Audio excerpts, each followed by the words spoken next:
When we first left, I want to say that we had like 2 or 3 suitcases, and then we had Taji's carry cot, and then we had her car seat / buggy, and then we had like 2 carry-on cases as well. It was a lot. And a trunkie. And her trunkie. No, we didn't have a trunkie. She was a baby at that time. She didn't have a trunkie yet. Oh, yes. So we had about 5 to 6 cases. And 3.5 is all hers. I don't know what you're talking because about. I remember that picture. I'm going to find the picture, insert I'll it. try. Hey guys, I'm AJ. I'm Shanique. I'm Tazi. So in 2018, we quit our jobs to travel the world and live a freedom lifestyle. We wanted to share our journey with you. So welcome to the family.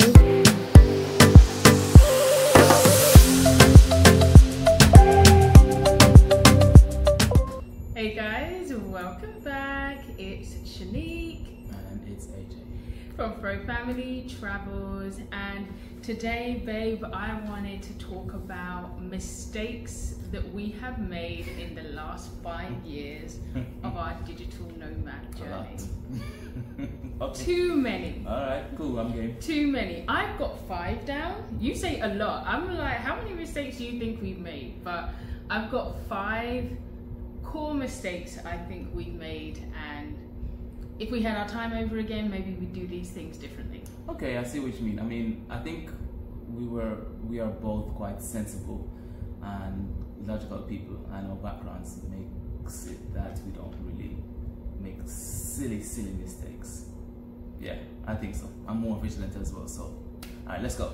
Alright, mistake number 1, not having our online income sorted. Fam, that's what I was going to say. I was about to say that. We're going deep, big with the first one. That was our mistake.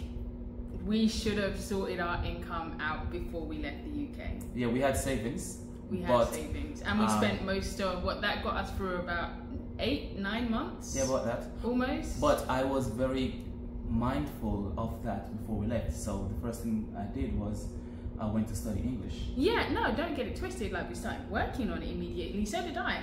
I started my Etsy quite soon after we left. Yeah. So we started working on our income streams as soon as we left.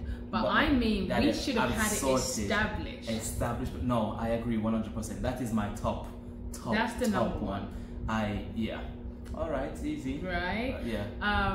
And like AJ said, we did have savings. We had 15,000 pounds, and because we started in Europe, 15,000 pounds does not go very far. Do not start in Europe when you're traveling. If you want to go on a long-term style travel, don't do it. If you're short-term, unless you've got the finances to cover. Yeah, that's of course. But if you're short-term, or just want to taste something, then that's fine. Yeah, if we use that 15k and we started in Thailand, which is what I suggested. Yes, can I just say? Okay. If we started in Thailand, no flowers here for you. if we started in Thailand, that money would have lasted like twice as long. Yeah. For the price of what we experienced in Thailand, probably about 2 years. Yeah. Easily, instead of 9 months. So, but ultimately, the biggest mistake was we did not have our income. We have said before that if we could do our time again, we'd probably stay an extra year. So after, we would have still quit the jobs. Oh yeah, we would have still quit our jobs. But we had 2 side businesses that we were working on. You had a jewelry line, and we were working on the shaved ice business. Yeah, and so what we probably would have done was still quit our jobs, but my jewelry and accessories business completely replaced my income. So we could have continued that. And I was so upset to end it anyway. So we definitely could have stayed another year, and I could have continued with that income source. And like you said, with our shaved ice business, which was doing fantastic, we were having like £1,000 days. Sometimes one day we did. But yeah, on average, we were doing at least £500 a day. So we would have continued with those 2 incomes and continued to save for another year. And in that time, use the spare time to develop our online income streams. That is probably what we should have done in hindsight. Heart. Yeah. This is the #1 thing. Definitely. Because a lot of people we meet traveling, they also just took the leap and they haven't sorted out their income sources, and they have mommy bank, and we don't have that kind of, you know, mommy daddy bank that's just gold spoon into our mouth. No, you know, there are people who love us and will support us, but I was gonna say, like, if you're doing like a short stint, like an adult gap year or something, not having an income, or, you know, not thinking too hard about income is probably okay, because you can just live off of savings. But if you want this to become a lifetime, like a lifestyle, this is what you want to do for the rest of your life, travel, live abroad, you need to sort your income. That's just number one. That's it. Number two is overpacking. Yes. And ideally not doing carry-on only. When we first left, I want to say that we had like 2 or 3 suitcases, and then we had Taji's carry cot, and then we had her car seat / buggy, and then we had like 2 carry-on cases as well. It was a lot. And a trunkie. And her trunkie. No, we didn't have a trunkie. She was a baby at that time. She didn't have a trunkie yet. Oh, yes. So we had about 5 to 6 cases. And 3.5 is all hers. I don't know what you're talking because about. I remember that picture. I'm going to find the picture, insert I'll it. try and insert I was carrying a cot. I was carrying a backpack. I was carrying a suitcase. Man, by the time I came out of that place, I was sweating. It was too much. It was. And when we realized, and you did it too, don't get it twisted, you were packing like dress shoes and everything. I'm like, fam, when are you going to wear this? Are you coming for me? We never wore half of the things that we No, had. I wore everything I had. Everything. I don't agree. You cannot, you already want to agree. I wore everything. The point of the matter is, guys, if you're watching this, be particular about what she puts in your suitcase, because she put a lot of stuff in my suitcase and ended up having to carry it. Carry on. Overpacking. I would say definitely, especially as a digital nomad, the ideal is to be carried, minimalism. Put together a capsule wardrobe, and when we say capsule wardrobe, you can go online and find loads of information, but the idea is you pack clothes that can be worn in a variety of different ways. So you pack, say for example, you might pack a black top that can be worn with different coloured trousers, shorts, skirts. So you can use that one item in several ways, and that way you can have a 1-week wardrobe that can end up lasting 2 weeks, for example, rather than just random colours that don't go together and then you can only wear them one time. That's how you keep your wardrobe fresh. That's what I do. Right? The only reason I always want to go carry on only, but you know, we're melanated, we have body butter and liquids and butters and things that need to be you know, we can't check them in, but that's changing. Isn't that changing now? Aren't they talking about going back to kind of pre-2001 things? So that's the main reason we haven't been carry on only, because we got to pack all them body butters. Third thing, not checking Wi-Fi before we arrive at an accommodation. We did that in the beginning, so we did not check Wi-Fi when we went to Greece. You remember that the Wi-Fi in Greece and in Turkey, and they were back to back. It was Turkey first, and that the internet in Turkey was terrible, and then after Turkey we went to Greece. That was it. And again, terrible Wi-Fi. Well, then we found a solution how to check. I know, but I want to focus on what went wrong and why it's important, because we didn't check Wi-Fi in advance. That obviously meant it impacted on income. AJ in particular, you were teaching, and he was teaching heavy, like you were teaching with 2 different schools at the time, and so he was having a lot of bookings. This is before teaching English was really big, so he was super busy all the time. And then poor Wi-Fi, and lessons were just not working, being cancelled. Was it Turkey? They actually, you got let go from one place? Was that in Turkey? No. I think it happened in Turkey, and then they let you go in London. Greece. No, I got let go in London. we did a stopover in between then? Yeah, because I remember I was waking up like 2, 3 a.m. Okay. Yeah, and I just couldn't keep up with and I had too many issues with the internet, so they gave me about 2 warnings. And then when we got back to London, that's when yeah. So he literally lost income because of poor Wi-Fi, and Turkey. When you're reliant on online income, that's just not okay. Yeah, no.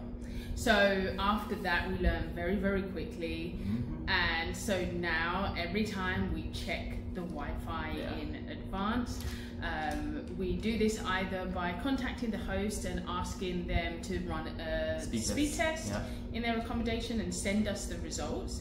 I think Airbnb, I believe, now have an option where the host can actually upload their speed, so you can see directly, you don't have to message them anymore. You can also download an app called OpenSignal, which is like one of the best apps for digital nomads.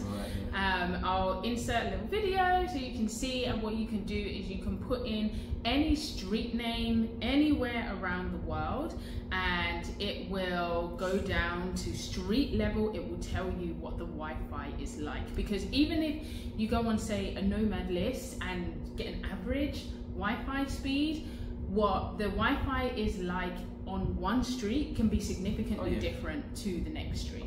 So OpenSignal is great because it literally goes down to street level and tells you if it's great Wi-Fi or poor Wi-Fi. Number 4 is not having backup devices.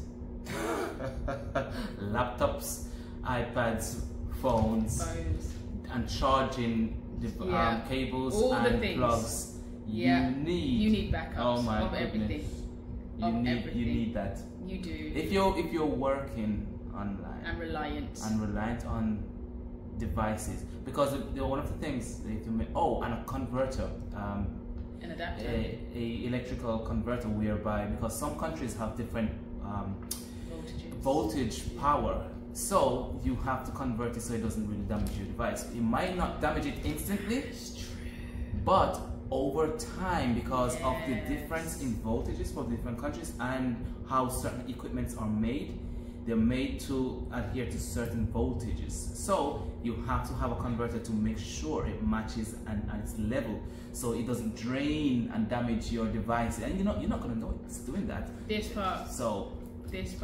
That's another reason to why you should have a backup device as well, because obviously your device was made for that environment as well that you purchased it in. So when we buy UK laptops and then we move to Mexico, the humidity here can ruin your device. It did ruin. It ruined one of my laptops and almost ruined his laptop. And then I found out how to just he managed to save it and managed to save it. But it's very common, like when I went to get my laptop looked at, the PC guy was like, oh, it's a common problem, like it happens to everyone. Humidity will ruin your laptop, so you have to be very careful. So it's slightly happening in Ghana as well, because the power is different in Ghana. So backup devices, so now we have a backup laptop.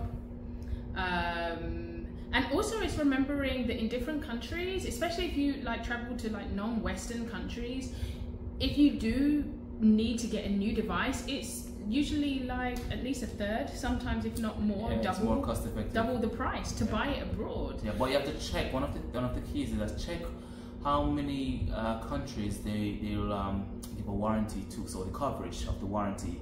Because when we were in Spain, I lost my phone got damaged, and London was covered, so if we returned to London, I could actually get someone to check my phone in London. So you have to check the coverage and in different countries. Ideally, you want that's worldwide coverage.